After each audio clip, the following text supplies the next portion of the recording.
अगर नहीं तो देना स्टार्ट करो, देखो लोग कैसे फीडबैक देते हैं। यार फ्री में सब चीज पढ़िए, सीखो ना, उनमें देते जाओ फीडबैक। और अगर कुछ ऐसा लिख भी रहे हैं, समटाइम्स ऐसा रहता है कि हम कुछ अलग लिख रहे हैं, तो हमें एक कनेक्शन उनमें बिल्ड करना चाहिए, एक ब्रिज बनानी चाहिए कि इस टॉपिक से हम इस टॉपिक पे जंप कैसे किया, ऐसे ही नहीं फुदकना उस पे, एक ब्रिज बना के उस पे से फुदकना है, उसे कहते हैं coherence. Hello, I am back with writing skills. जल्दी से स्टार्ट करते हैं, राइटिंग स्किल्स क्या है। So we speak about 30 to 60 words per minute. Yes, थोड़ा कम है, आपको लगता होगा कि पहले तो इतने 125, 150 और ये, बिकॉज वी स्पीक ना, और हर एक का स्पीड अलग है। सो ये 50 to 70 वर्ड्स भी हो सकता है on an average, but this is just an average number that we speak पर मिनट। एंड इसके बारे में क्या कहें, it is thought engaging part of communication skills. या it is what, thought engaging. When you write, your thoughts are engaged, you write, you think and then you write। देखो हमारे हर skill का एकदम अलग अलग एडवांटेज है, मतलब हमारे हर धाम में कुछ ना कुछ है सीखने के लिए। So we have this writing skills for you, wherein we will try to give you something so that you all develop your writing skills. But before that, let's understand what are the benefits and how what else is there in writing skills. So benefits क्या है? Obviously it is, ये मैं नहीं भी लिखूं तो भी आप सब समझ जाएंगे, बट देन लिखना जरूरी है। या बेटर एकेडमिक्स, मैंने आपको याद है लास्ट वीडियो में बताया था दैट आपको अगर बड़ा कोई आंसर है, 10 लाइन्स, अ पेज और more than a page, so if you understand it, you will be able to write it in your own words. तो अगर आपकी राइटिंग स्किल्स भी साथ में इंप्रूव होंगी, आप अच्छे से लिख पाएंगे। Better presentations, if your vocabulary is in place, if your grammar is in place, you'll be able to write more, present more. You will learn the art of saying more in less words, guys. मैं repeat करती हूँ जो मैंने कहा कि जब हम लोग ये राइटिंग स्किल सीख जाते हैं ना, we will be able to write or speak lot in less words. कम शब्दों में हम बहुत कुछ एक्सप्लेन कर सकते हैं। It will only come through practice, हाँ, बार बार practice. So yes, it increases productivity. How? Increases productivity का मतलब क्या है कि when we write about any topic, when we write our any answer, let's say, तो आपने ऑब्जर्व किया होगा कि हम जब लिखते हैं ना पूरा, तो कभी कभार वो कंप्लीट होने के बाद ऐसा लगता है कि अरे मुझे ये पॉइंट वहां पे लिखनी चाहिए थी, ये वर्ड यहाँ पे कट करके वहां लिखना चाहिए था, राइट? ऐसा होता है हमारे साथ।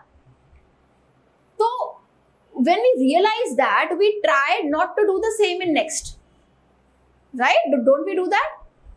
So this is how our productivity increases. मतलब productivity मतलब हमारा जो result है, हम जितना टाइम में वो काम कर रहे हैं और उसका उतना expected result कैसा है, that is productivity.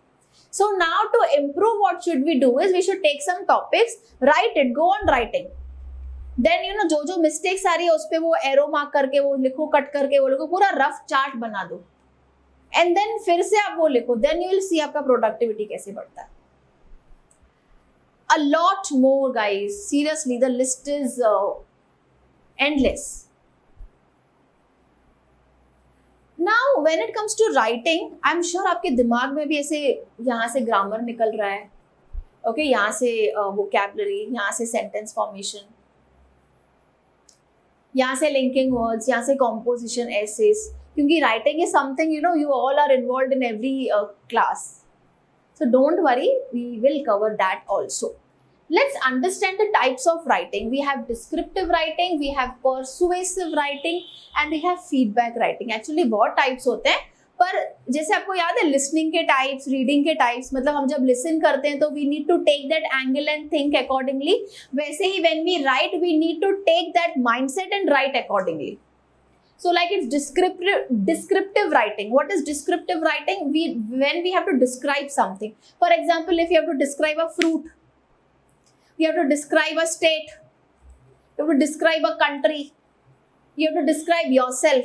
तो डिस्क्रिप्शन वाला एक आपका माइंडसेट होगा, तो आपके पास वैसे वर्ड्स, वैसे सेंटेंसेस होने चाहिए पॉकेट में to write descriptively. We have persuasive writing. Persuasive writing मतलब क्या होता है? Persuasive मतलब किसी को अप्रोच करना। यूजुअली हम जब सेल्स लेटर्स बनाते हैं या फिर आप कुछ प्रपोजल बनाते हैं, या वो भी छोड़ो, चलो आप स्कूल में अगर प्रिंसिपल को एक लेटर लिखते हैं कुछ परमिशन मांगने के लिए, वो भी एक परसुएसिव राइटिंग है। मे बी आपको लंबी छुट्टी चाहिए, आपको कुछ परमिशन चाहिए कॉलेज में कुछ एक्टिविटी या इवेंट करने की. It's a persuasive writing. जब प्लान बनाते हैं फ्रेंड्स कहीं घूमने का और दूसरे फ्रेंड्स को बोलते हैं अरे चल चल एक लंबा मैसेज ड्राफ्ट करते हैं, that is persuasive writing because you are approaching them. You want to, you want to have their confirmation on that. We have feedback writing. What is feedback writing? Feedback is obviously, when you give a feedback. आपने कभी जो e-commerce की website से उनमें दिया है कभी feedback? अगर नहीं तो देना स्टार्ट करो. देखो लोग कैसे feedback देते हैं. यार फ्री में सब चीज पढ़िए, सीखो ना उनमें. देते जाओ feedback. चाहिए तो मुझसे चेक करवाते जाओ कमेंट में लिखे कि मैंने ये लिखा है बराबर है क्या, तो नेक्स्ट डे आप फिर वो कॉपी पेस्ट करके डाल दो. This is how we will learn, right? Utilize the resources that you have around you. Reviews डालो गूगल पे, फीडबैक लोगों के पढ़ो क्या है, आप फीडबैक दो. So feedback writing is yes, when you have critical kind of a thinking कि हाँ ये सही हुआ, ये अच्छा हुआ, ये ऐसे होना चाहिए था, वैसे होना चाहिए था, that is your feedback writing. या And next we have do's and don'ts, as we have in every kind of a topic. So what are do's and don'ts? बहुत कम छोटे छोटे हैं पर ये प्रैक्टिस उतने ही ज़्यादा टाइम के लिए रहते हैं. So what are do's? Do's is punctuate. Do punctuate. कहाँ फुल स्टॉप लगाना है, कहाँ कॉमा लगाना है, कहाँ क्वेश्चन मार्क आना चाहिए, कहाँ एक्सक्लेमेटरी मार्क्स आना चाहिए, कहाँ पे कौन से अल्फाबेट को हमको कैपिटलाइज करना है. I'll let you know, don't worry. If you are sincere students, और अगर आपने ये मेरे तीनों वीडियोस बराबर से देखे हैं, इम्प्लीमेंट किए हैं, तो मैं आपको ये सब ग्रामर का छोटा छोटा जो information I will give you, but only if you have been sincere students. So punctuation, make it grammatically correct. इसके लिए थोड़ा बहुत ग्रामर आना जरूरी है. या ग्रामर में बहुत कुछ है, पार्ट्स ऑफ स्पीच, ये वो, tenses you have linking words, you have articles, you have what you say homonyms, synonyms, antonyms, clauses, depend clause, independent clause, the list is endless. Make paragraphs. तो जब आप कुछ लिखते हैं पूरे एक ही चीज पे हमको डंप नहीं करना है, हमको छोटे छोटे छोटे पैराग्राफ्स बनाने चाहिए. पैराग्राफ राइटिंग भी एक आर्ट है. We should know that how and when to separate one paragraph with another. Ensure coherence. What is coherence? Coherence is connectivity. या अगर फॉर एग्जांपल मैंने एक पेज लिखा है, इतना एक पेज पे मैंने I have started something with A, फिर ए के बाद मैंने डी लिखा, डी के बाद बी लिखा, बी के बाद एच लिखा, फिर सी लिखा, तो ये मेरा कोहेरेंट नहीं है. Coherent is A B C D because it's connected. Coherence means when one idea is connected to the other idea. कुछ भलता ही नहीं लिख रहे हैं हम, out of the syllabus, out of the topic. और अगर कुछ ऐसा लिख भी रहे हैं, समटाइम्स ऐसा रहता है कि हम कुछ अलग लिख रहे हैं, तो हमें एक कनेक्शन उनमें बिल्ड करना चाहिए, एक ब्रिज बनानी चाहिए कि इस टॉपिक से हम इस टॉपिक पे जंप कैसे किया. ऐसे ही नहीं फुदकना उस पे, एक ब्रिज बना के उस पे से फुदकना है, उसे कहते हैं coherence. Okay, so what are don'ts? Don'ts are don't write irrelevant. मतलब अगर हम ABCD के बीच में वन डाल देंगे तो दैट इज इररेलेवेंट. मतलब stick to the topic that you want to write. Don't write all in upper case और लोअर केस, यानी कि सारा चीज हम एकदम कैपिटल या सारा चीज स्मॉल में नहीं लिखते हैं. पंक्चुएशन में मैंने आपसे कहा था that when we have to capitalize a letter and when we don't, we need to learn that. कब फुल स्टॉप देना चाहिए, कब कॉमा, कब question mark, that's very important. Don't dump the words. अभी मैंने आपको बताया सारे वर्ड्स एक साथ कुछ भी कहीं से जो ये तो हमारा ब्रेन है, यहाँ पे जब चाहिए इमेजिनेशन के हिसाब से वर्ड्स आते जाएंगे, लेकिन हमारे कॉन्शियस माइंड में उतना कैपेबिलिटी हमें लाना है कि हम प्रॉपरली वर्ड्स को डालें. बस जैसे आ रहे हैं उनको डंप नहीं कर दें. जैसे आपके कबर्ड में कपड़े डंप किए हुए हैं, अभी खोलेंगे अगर आप तो गिर गिर होंगे, तो उनको डंप नहीं करना है, ऑर्गेनाइज करके करना है. वैसे हमें हमारे वर्ड्स को, हमारी राइटिंग को, हमारे सेंटेंस को भी ऑर्गेनाइज करके करना है. या don't forget to proofread. What is proofread? Proofreading is rereading. Reading it one और twice to find out the mistakes.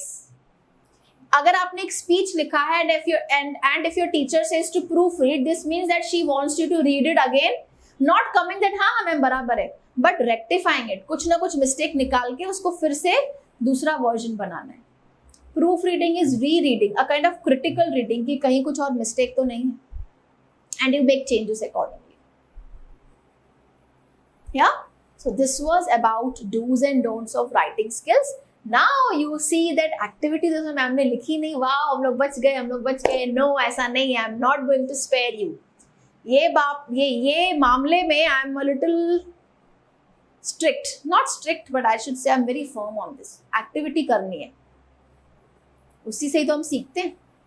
पर यहाँ पे तो गेस लिखा हुआ है, तो गेस करते रहिए आप क्या एक्टिविटी है, तो मैं आपको अभी नहीं बताने वाली. And let me tell you a small surprise that I'm not going to give you any activity in writing. I'm going to, tell you something about this grammar, Yay! Yes. So, see, I am going to cover few grammatical concepts. See, सारा grammar आपने इतने सालों से जो सीखा है, वो एक ही short में तो it's not possible, right? So, I will try to, include what I feel is important for you all. But if you also feel that grammar में ये part मैम आप cover करवाइए, then I'll do it for you.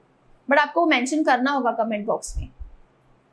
Otherwise, I will, frame it accordingly. So, I am not going to give activities.